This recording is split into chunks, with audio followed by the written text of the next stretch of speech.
नमस्कार दोस्तों, स्वागत है आपका हमारे चैनल सटीक खबर पर। दोस्तों, आज की खबर इस दुखद दिनों में एक राहत वाली बन के आ रही है। दोस्तों, हमारे देश में अगले 5 साल में लगभग 10 लाख से भी ज़्यादा नई नौकरियां आने वाली हैं। जी हाँ, आपने सही सुना, 10 लाख से भी ज़्यादा नई नौकरियां। और इसके लिए काम भी शुरू हो चुका है।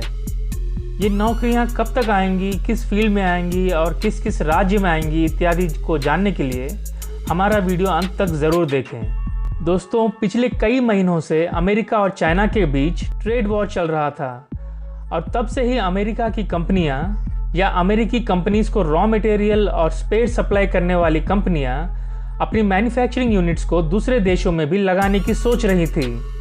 पर जब से कोरोना की शुरुआत हुई है तब से इन कोशिशों में और भी काफ़ी तेज़ी आ गई है। कोरोना के आने के बाद पूरे विश्व का सेंटिमेंट चाइना के खिलाफ हो गया है और सभी बड़ी कंपनियों को लगने लगा है कि किसी भी रॉ मटेरियल या कंपोनेंट के लिए बस एक ही देश पर पूरी तरह से निर्भर रहना किसी भी तरह से ठीक नहीं है। पहले तो इंडिया को लगा कि चाइना के खिलाफ इस नेगेटिव सेंटिमेंट का फ़ायदा इंडिया को होगा, पर असल में ऐसा नहीं हो रहा था। सारी कंपनियां वियतनाम, कंबोडिया, म्यांमार और बांग्लादेश की तरफ ज़्यादा देख रही थी या जा रही थी। ऐसे में हमारी देश की सरकार ने भी इस साल के मार्च के अंत में एक नई स्कीम को बनाई है जिससे चाइना से बाहर निकल रही कंपनीज को अट्रैक्ट करने में मदद मिल रही है। तो हमारी सरकार ने इस साल मार्च में बड़ी इलेक्ट्रॉनिक्स मैन्युफैक्चरिंग कंपनियों के लिए PLI यानी प्रोडक्शन लिंक्ड इंसेंटिव के नाम से एक स्कीम को बनाई है, जिसके अंतर्गत सरकार ने बड़े मोबाइल फ़ोन मैन्युफैक्चरिंग कंपनीज और उनके कंपोनेंट्स बनाने वाली कंपनीज को अगले 5 साल तक 4 से 6% तक का इंक्रीमेंटल इंसेंटिव देने का ऐलान किया है और इसके अच्छे नतीजे भी आने लगे हैं। इस स्कीम के सफल नतीजों को देखने के बाद भारत सरकार ने अब इस स्कीम को इलेक्ट्रॉनिक्स के अलावा फार्मा, ऑटो, टेक्सटाइल और फूड प्रोसेसिंग इंडस्ट्रीज में भी लागू करने की कोशिश कर रही है। इस स्कीम के सफल नतीजे कुछ ही दिनों पहले देखने को मिले जब 24 मोबाइल फ़ोन कंपनियां या मोबाइल फ़ोन के कंपोनेंट्स को बनाने वाली कंपनियों ने चाइना में अपने यूनिट्स को बंद करके इंडिया में शिफ्ट करने की निर्णय ले चुकी थी और इस मामले में कुछ डील्स भी हो चुकी हैं। अगर रिपोर्ट्स की माने तो एप्पल और सैमसंग चाइना से पूरी तरह से हटने के लिए तैयार हो चुकी हैं। और इतना ही नहीं, एप्पल फ़ोन के कंपोनेंट्स को बनाने वाली दिग्गज कंपनियां फॉक्सकॉन और विस्ट्रॉन भी इंडिया में शिफ्ट करने वाली हैं।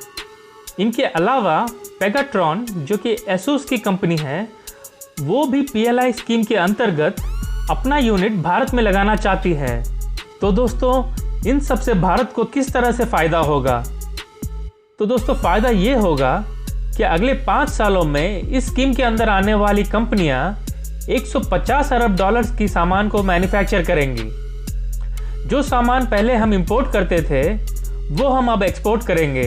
स्मार्टफोन और अन्य सामान जो इस स्कीम के अंतर्गत आते हैं वो भारत में अब सस्ते दामों पर मिलेंगे। और सबसे बड़ा फ़ायदा तो ये होगा कि सिर्फ इन 24 मोबाइल फ़ोन की कंपनियों के द्वारा भारत में 1 अरब डॉलर का इन्वेस्टमेंट आएगा और जिसके बदौलत देश में अगले 5 सालों में लगभग 10 लाख से भी ज़्यादा नौकरियां डायरेक्ट या इनडायरेक्ट रूप से आएंगी। जो कि भारत में पहले से ही सैमसंग की मैन्युफैक्चरिंग यूनिट यूपी में है और एप्पल की असेंबली यूनिट चेन्नई और बेंगलोर में है, तो उम्मीद ये की जा रही है कि आगे आने वाली ये नई मोबाइल कंपनियाँ भी इनके आसपास या फिर इन्हीं राज्यों में अपना यूनिट लगा सकती है। तो दोस्तों, ये भारत का आत्मनिर्भर बनने की तरफ एक बहुत ही बड़ा कदम है और सरकार ने भी ज़्यादा देर ना करते हुए सही वक्त पर इस PLI स्कीम को लॉन्च करने में सफल रही है, जिसका नतीजा आज हम इन 24 मोबाइल फ़ोन कंपनीज के रूप में देख रहे हैं। तो दोस्तों, इस वीडियो में बस इतना ही। आगे और भी ऐसी सटीक खबरें और उनके सटीक विश्लेषण के लिए हमारे चैनल को प्लीज़ लाइक, शेयर और सब्सक्राइब करें। धन्यवाद। जय हिंद।